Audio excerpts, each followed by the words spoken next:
কালু দেখো, আকাশটা অনেক মেঘ করেছে। মনে হচ্ছে কিছুক্ষণের মধ্যেই বৃষ্টি নামবে। আর ঘরে কোনো খাবার নেই, তাই এক্ষুনি আমাদের খাবার খুঁজতে বনে যেতে হবে।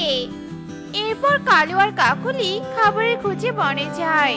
আর তারা নিজেদের বনে কোনো খাবারের সন্ধান না পেয়ে অন্য বনে চলে যায়। এদিকে কিছুক্ষণ পরেই সন্ধ্যা হয়ে যায় আর তারা বাড়িতে আসার পথ ভুলে যায়। কালু, আমি উঠতে উঠতে বড্ড ক্লান্ত হয়ে গেছি। আর চারদিকটা কেমন অন্ধকার হয়ে গেছে। আমি তো পথ হারিয়ে ফেলেছি কালু। কাকুলি, এখন আমরা এই রাতে কার কাছে একটু সাহায্য চাইবো বলো তো? এই বনের কোনো কিছুই তো আমরা চিনি না। শোনো কাকুলি, আজকে রাতটা কোনো এক গাছের নিচে কাটিয়ে দিতে হবে।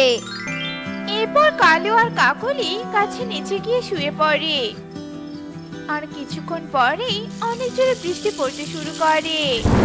ওঠো কালু, তাড়াতাড়ি ওঠো। তুমি কি এই বৃষ্টিতেও ঘুমিয়ে থাকবে নাকি?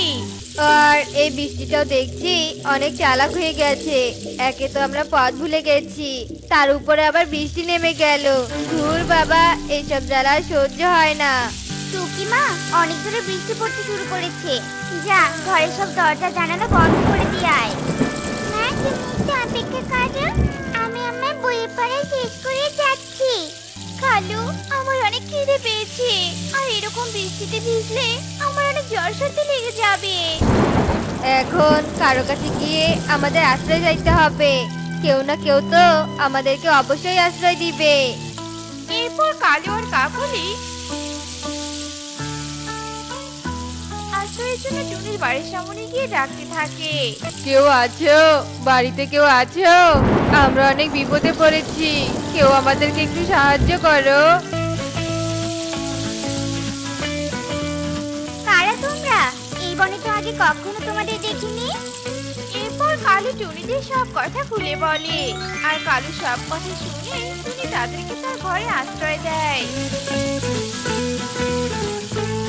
কোনো অচেনা পাখিকে বিশ্বাস করো না, কোনো অচেনা পাখির ঘরে আশ্রয় দিও না। টুনি, তোমার মেয়ে সব কি বলছে? আমি তো আমার বই পড়ছি আঙ্কেল। আমার মেয়েটা বই পড়তে অনেক ভালোবাসে আর সারাদিন আমাকে জ্ঞান দেয়। তোমরা ওর কথায় কষ্ট পেও না। টনি, আমি তোমাকে দেখে বুঝতে পারছি তুমি অনেক পরোপকারী পাখি। জানো টনি, আমরা অনেক থেকে কিচ্ছু খাইনি। তুমি আমাদেরকে একটু খাবার দিবে গো? আরে, আমি তো ভুলেই গেছি, তোমরা তো আমার মেহমান। কথা বলে টুনি কালু আর কাকুলিকে খাবার খেতে দেয়।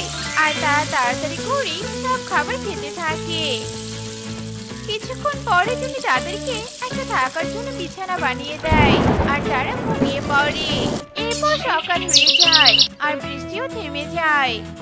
তোমাকে অনেক ধন্যবাদ টুনি, সত্যি তুমি আমাদেরকে বড় উপকার করলে। আমরা তাহলে আসি টুনি। এরপর কালু আর কাকুলি তাদের বাড়ির উদ্দেশ্যে যেতে থাকে। আর কিছু দূর পথ যাওয়ার পর তারা দেখতে পায় শালিক ও তার মেয়ে শালু ভুট্টা জমি থেকে ভুট্টা নিয়ে তাদের বাড়ির দিকে যাচ্ছে। ওই দেখো কাকুলি, কতগুলো ভুট্টা। শালিকার ওর মেয়ে কতগুলো ভুট্টা বাড়িতে নিয়ে যাচ্ছে। এই ভুট্টাগুলো যদি আমরা একবার চুরি করতে পারি, তাহলে ভুট্টা বিক্রি করে অনেক টাকার মালিক হয়ে যাব আমরা। আর এই জন্য আমাদেরকে তাদের পিছনে যেতে হবে। এরপর কালু আর কাকুলি শালিকদের পিছনে পিছনে যেতে থাকে। আর কিছুক্ষণ পরে শালিক ও শালু তাদের বাড়িতে পৌঁছে যায়। কালু আর কাকুলি তাদের বাড়ির পাশে এক গাছে লুকিয়ে থাকে। আমার পাগুলো ভীষণ ব্যথা করছে মা। আমি আর আমাদের ভুট্টা জমিতে যেতে পারবো না। তুমি একটা ভ্যান ভাড়া করে সবগুলো ভুট্টা নিয়ে এসো। আমি এখন একটু বিশ্রাম করি। শালুর কথা শুনে শালিক একটা ঠেলা গাড়ি নিয়ে আবারও তার ভুট্টার জমিতে চলে যায়। এদিকে কালু আর কাকুলি শালিককে চলে যেতে দেখে শালিকের ঘরে ভুট্টা চুরি করতে ঢুকে পড়ে। আরে, শালিকের মেয়ে তো দেখছি গভীর ঘুমে মগ্ন আছে।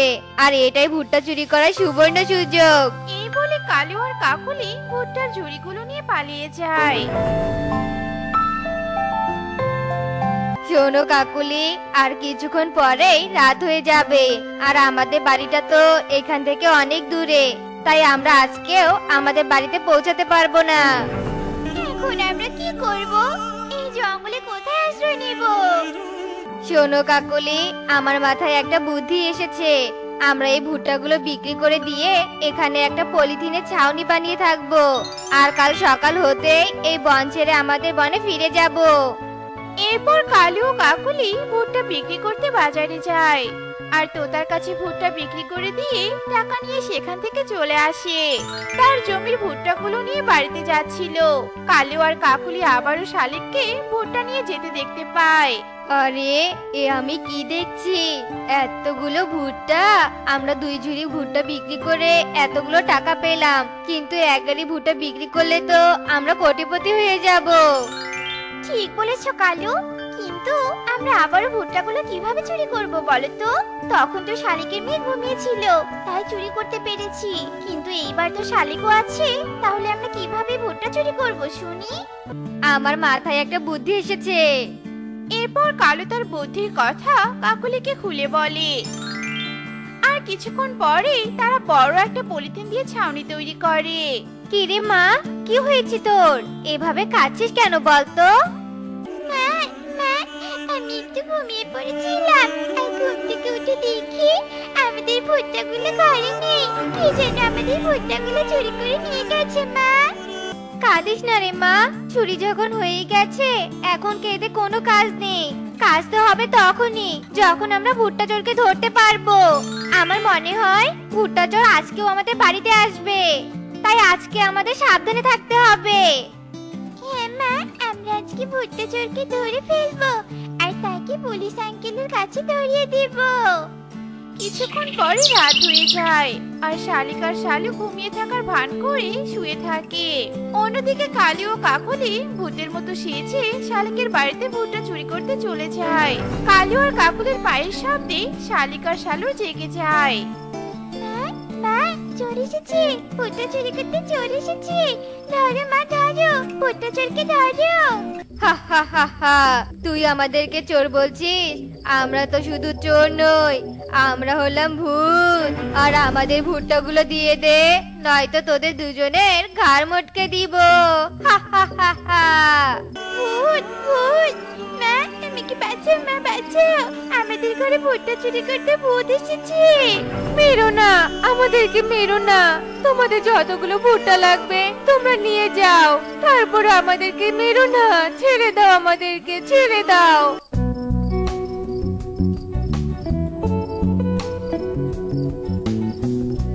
সৃষ্টিকর্তা আমাদেরকে এখন পাপের শাস্তি দিল।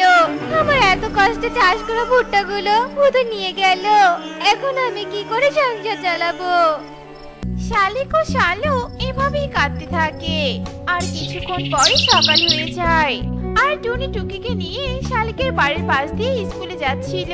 শালিকের কান্না শুনতে পেয়ে টুনি শালিকের কাছে চলে আসে। কি হয়েছে শালিক দিদি, তুমি এভাবে কাঁদছো কেন?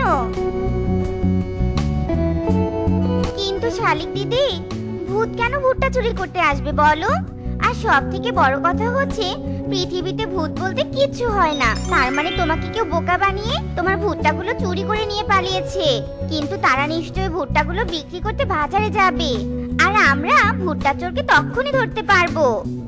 মা, আমি আজকে স্কুলে যাব না, আমিও ভুট্টা চোরকে দেখতে চাই। মা,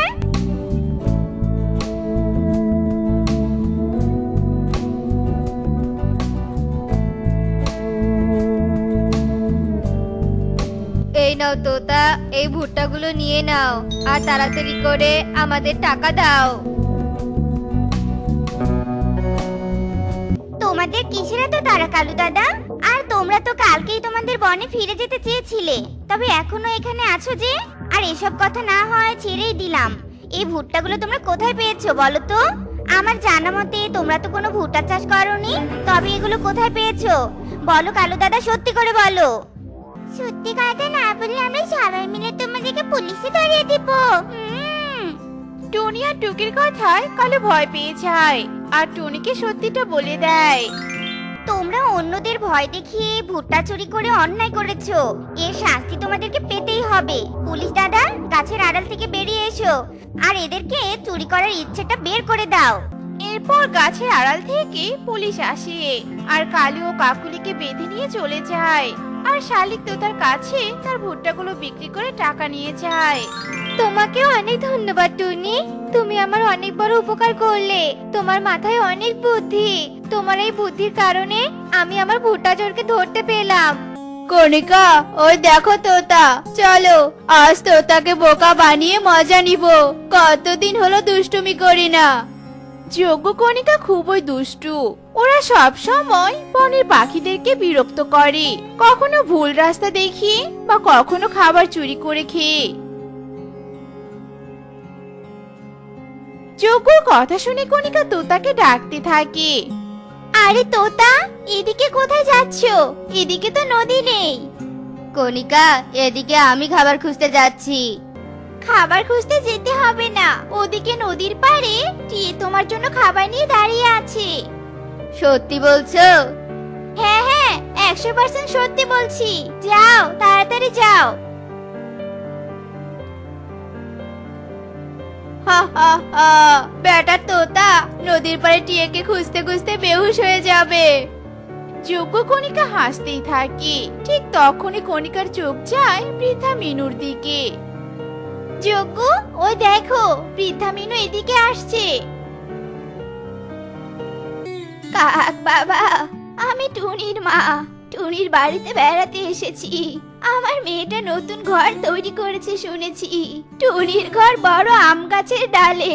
আমাকে একটু টুনির বাড়ির রাস্তাটা বলে দে তো বাবা। টুনির বাড়ির রাস্তা তোমার পিছনের বড় রাস্তার ডানে, বটগাছে বাঁ পাশের কিছুটা দূরে। তোমাদের ধন্যবাদ, তোমরা না বললে আমি আজকে হারিয়ে যেতুম। আমি টুনিকে গিয়ে তোমাদের কথা বলবো। হ্যাঁ হ্যাঁ বলো, আমাদের কাজই তো অন্যকে সঠিক রাস্তা দেখিয়ে দেয়া। যাও বুড়িমা, যাও তুমি। বৃদ্ধা মিনু কণিকার যোগ্যর বলা ভুল রাস্তার দিকে উড়তে থাকে। এদিকে যোগ্য কণিকা হাসতে হাসতে গড়াগড়ি দিতে থাকে। আজকে তো এই বুড়ি টুনির বাড়ির রাস্তা খুঁজতে খুঁজতে মরে যাবে, কিন্তু তবুও টুনির দেখা পাবে না গো। হা হা হা, কণিকা আর বলো না, আমার হাসি থামছেই না গো। হাসতে হাসতে আমার পেট ব্যথা করছে। যোগ্য, হাসতে হাসতে আমার ক্ষুধা লেগেছে। চলো কারো বাড়ি থেকে খাবার চুরি করে খাই। যোগ্য, তোতা তো এখন নদীর বাড়ি টিয়েকে খুঁজছে, আর এদিকে টিয়েও বাড়িতে নেই। চলো আজ পেট ভরে খাবার চুরি করে খাবো ওদের ঘর থেকে।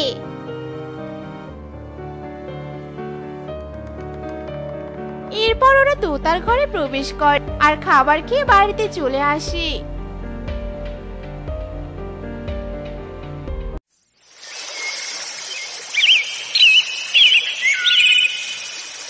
রাতে যোগ্য কণিকা কনককে সব কথা খুলে বলে।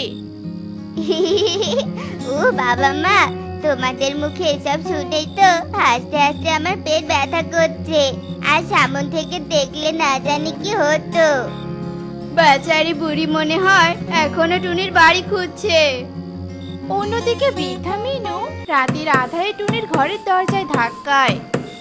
মা, টুনি দরজাটা খোল মা, তাড়াতাড়ি খোল।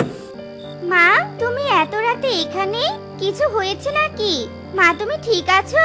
বলো আমাকে মা। আমার অনেক পিপাসা পেয়েছে মা, আগে আমাকে এক গ্লাস পানি দে, তারপর তোকে সব খুলে বলবো।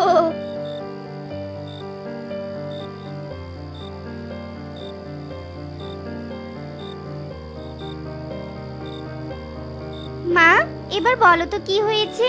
আমার চিন্তা হচ্ছে খুব। এরপর মিনু আস্তে আস্তে টুনিকে সব কথা খুলে বলে। আর সব শুনে টুনি বলতে থাকে, ওই কালো কাক খুবই দুষ্ট।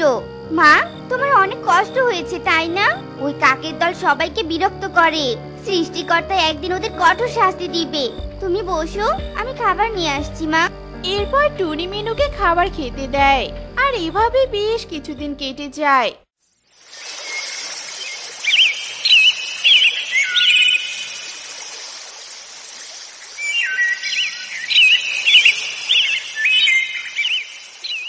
কণিকা যোগ্যর দুষ্টুমিও দিন দিন বাড়তেই থাকে।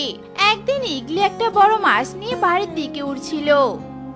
আজ অনেক মজা করে মাছ ভাজি খাবো। কতদিন হলো মাছ ভাজি খাই না।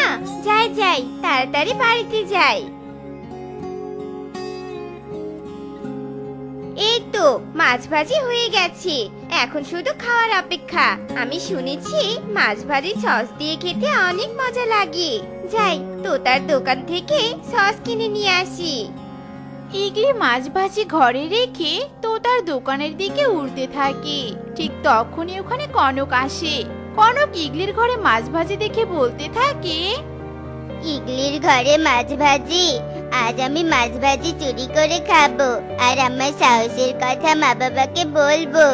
ওরা অনেক খুশি হবে আর আমার সাহসের প্রশংসা করবে।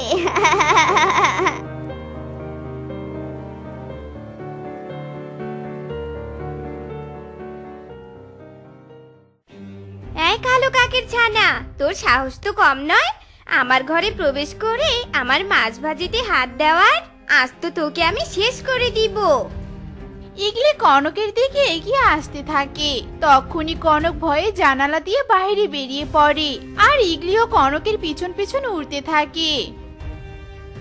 দাঁড়া বলছি, দাঁড়া দুষ্ট ছানা, আজ তোকে ভাজি করে খাবো।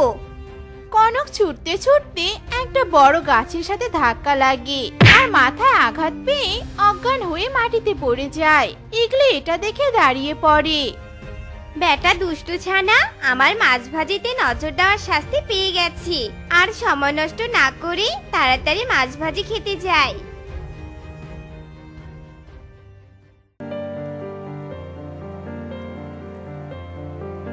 আরে আরে, এ তো কণিকার যোগ্য দাদার ছেলে। মাথায় অনেক আঘাত পেয়েছে, একে এক্ষুনি ডাক্তার দেখাতে হবে। তোতা দাদা, তুমি ডাক্তারকে ডেকে আনো।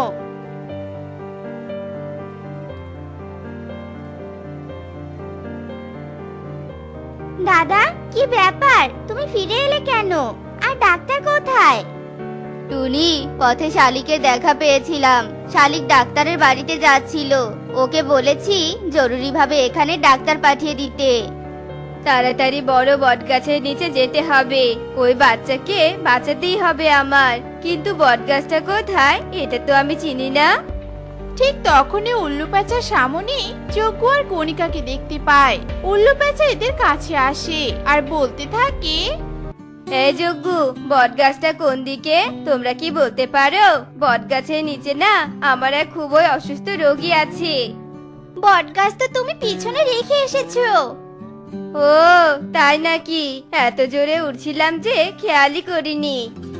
এরপর উল্লু প্যাঁচা যজ্ঞ আর কণিকার দেয়া ভুল রাস্তায় উঠতে থাকে আর যজ্ঞ কণিকা হাসতে থাকে।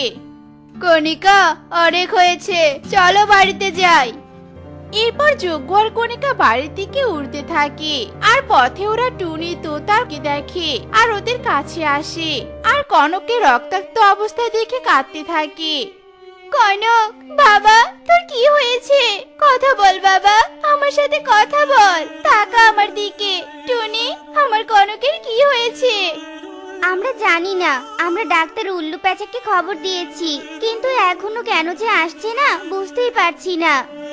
সব আমাদের দোষ। উল্লু প্যাঁচাকে আমরা ভুল রাস্তা বলে দিয়েছি। আমি এক্ষুনি উল্লু প্যাঁচাকে খুঁজে নিয়ে আসছি। এরপর যজ্ঞ উঠতে থাকে, কিন্তু উল্লু প্যাঁচাকে আর খুঁজে পায় না। যজ্ঞ কাঁদতে কাঁদতে কনকের কাছে ফিরে আসে। আমি ডাক্তারকে খুঁজে পাইনি। কণিকা, চলো, কনককে হাসপাতালে নিয়ে যেতে হবে। কনক আর বেঁচে নেই যজ্ঞ। আমাদের ভুলের জন্য আমাদের ছোট্ট ছেলের প্রাণটা চলে গেল। আমরা যদি সঠিক তথ্য দিতাম তাহলে ডাক্তার তাড়াতাড়ি কনকের কাছে আসতো আর কনকও বেঁচে যেত। এবার বুঝেছো তোমরা, সব সময় মিথ্যে আর দুষ্টমির ফল ভালো হয় না। হ্যাঁ, বুঝতে পেরেছি। আর কখনো এমন ছলনা করব না। তোমরা আমাদের ক্ষমা করে দিও। এরপর সবাই চলে যায় আর যজ্ঞ কণিকা কাঁদতেই থাকে। বাবা, তুই কোনো চিন্তা করিস না। আমি আজই তোর জন্য মেয়ে দেখে আসবো। আর সবকিছু যদি ঠিক থাকে তাহলে আমি দুই একেই তোর বিয়ে দিয়ে দিব বাবা। মিনু তার ছেলেকে বিয়ের কথা বলে টুনি নামের এক পাখির বাড়িতে যায়।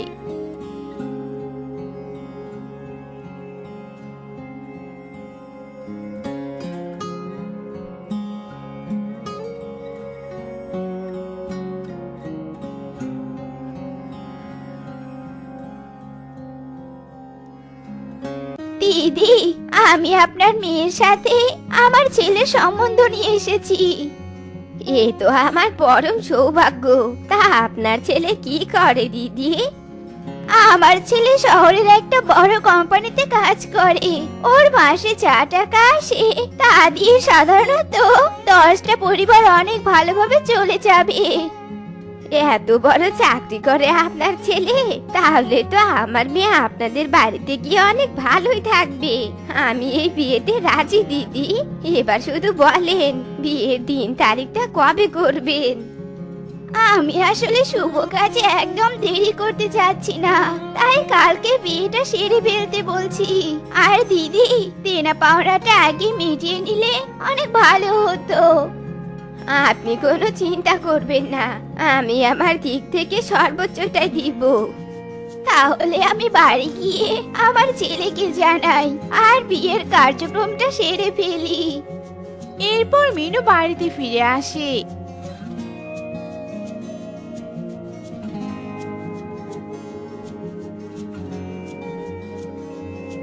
আর টোনাকে সব কথা জানায়। এরপর দেখতে দেখতে পরের দিন চলে আসে।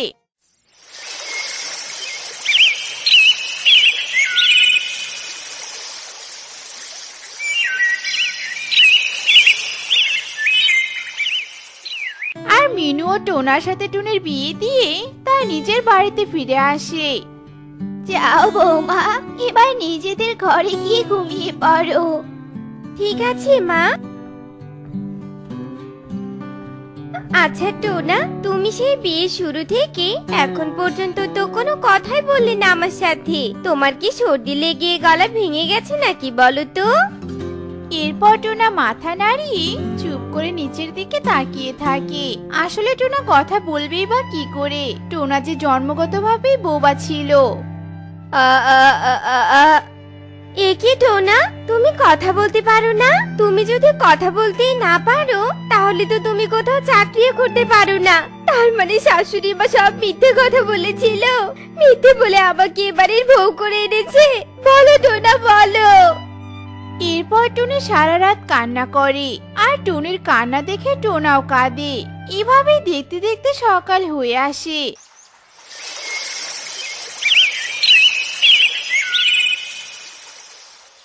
টুনি মনে মনে ভাবতে থাকে, সৃষ্টিকর্তা হয়তো আমার কপালে বোবা বডি রেখেছেন। যাই হোক, আমি সব মেনে নিলাম। আমি আমার স্বামীকে খুব ভালোবাসবো, আমি ওর অনেক খেয়াল রাখবো। এরপর টুনি তার নিজের মনকে সান্ত্বনা দিয়ে স্বামীর দেখাশোনা করতে থাকে। এদিকে মিনু এসে টুনিকে বলে,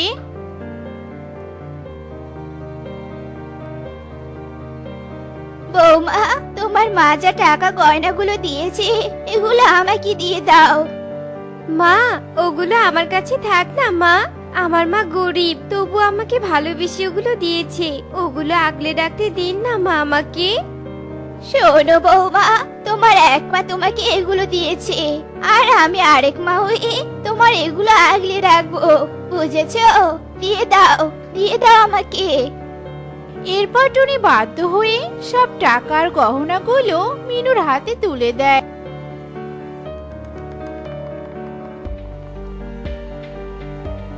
আর মিনু সেগুলো নিয়ে হাসতে হাসতে নিজের ঘরে চলে যায়, আর একা একাই বলতে থাকে, কি বোকা মেয়ে রে বাবা, আমার মিথ্যে কথাটা কত সহজেই না বিশ্বাস করলো। আমি এখন এই টাকার গহনাগুলো আমার কাছে রেখে দিব, তবে টাকাগুলো দিয়ে আমার জন্য নতুন আরো কটা গহনা বানিয়ে নেই। মিনু টাকার গহনাগুলো নিজের মন মতো ব্যবহার করতে থাকে। এভাবেই দেখতে দেখতে কেটে যায় বেশ কয়েকদিন।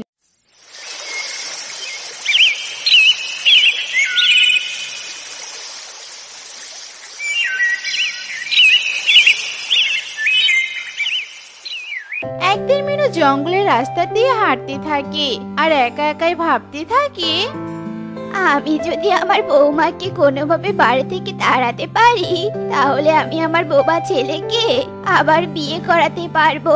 ছেলেটা যেহেতু বোবা, সেহেতু ও তো আর কাউকে কিছু বলতে পারবে না।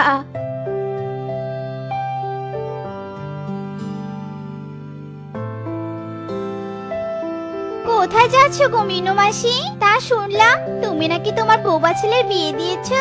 ছেলের বউ তোমার সাথে কেমন আচরণ করে গো? ও কথা আর বলিস না রে সুখী, আমি যে কেন এমন মেয়েকে আমার ছেলের বউ বানালাম। বিয়ের দুদিন যেতে না যেতেই আমাকে না খাইয়ে রাখি। এমন দুঃখ আমি কোথায় রাখবো বলতো? আহারে কেঁদো না মিনু মাসি, তুমি ওই মেয়েকে ঘাড় ধাক্কা দিয়ে বাড়ি থেকে বের করে দাও। কি করে বের করবো বল? বের করলেই যে থানায় যাবে, আমার নামে মামলা করবে, আর তখন পুলিশ এসে আমার কোমরে দড়ি বেঁধে টানতে টানতে নিয়ে যাবে। তাহলে শোনো, আমি তোমাকে ভালো একটা বুদ্ধি দিচ্ছি। এরপর সুখী মিনুর কানে কানে একটা বুদ্ধি শিখিয়ে দেয়। এরপর মিনু বাড়িতে ফিরে আসে।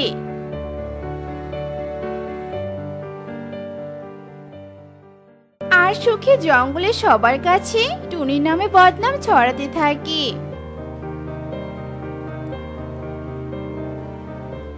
এভাবেই দেখতে দেখতে দুদিন কেটে যায়।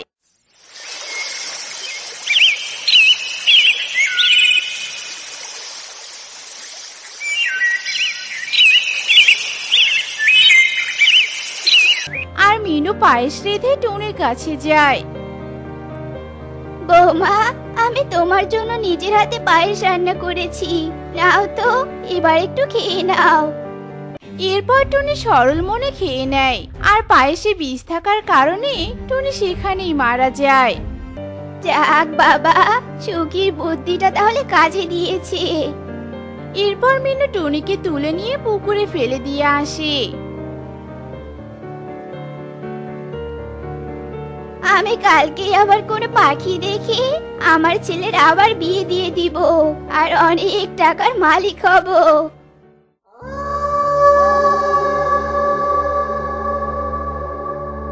মিথ্যুক শয়তান শাশুড়ি, তোর এই মনের শখ কোনোদিনও পূরণ হবে না। আজ সবার সামনে আমি তোর মুখোশ খুলে দিব। চল চল আমার সাথে। এরপর টুনির আত্মা মিনুকে টানতে টানতে জঙ্গলে সবার সামনে নিয়ে যায় আর মিনুর মুখোশ খুলে দেয়। ছি ছি ছি ছি মিনু মাসি, আর তুমি কি না বলেছিলে তোমার বৌমা খারাপ? আমি আমার মৃত্যুর প্রতিশোধ নিব এখন সবার সামনে। না মা, আমাকে মাফ করে দাও, তুমি আমাকে মাফ করে দাও, আমি এখনই মরতে চাই না। এরপর টুনির আত্মা আর কোনো কথা না শুনে মিনুকে মেরে ফেলে আর টোনার কাছে যায়। তোমার সাথে সুখে সংসার করতে চেয়েছিলাম টোনা, কিন্তু তোমার মাথা হতে দিল না। তুমি এখন একাই থেকে যাও, আমি আসছি গো। এই বলে টুনির আত্মা অদৃশ্য হয়ে যায় আর টোনা নীরবে চোখের জল ফেলতে থাকে। তো বন্ধুরা, আমাদের আজকের গল্পটি তোমাদের কাছে কেমন লেগেছে তা কমেন্টে জানাতে ভুলো না কিন্তু।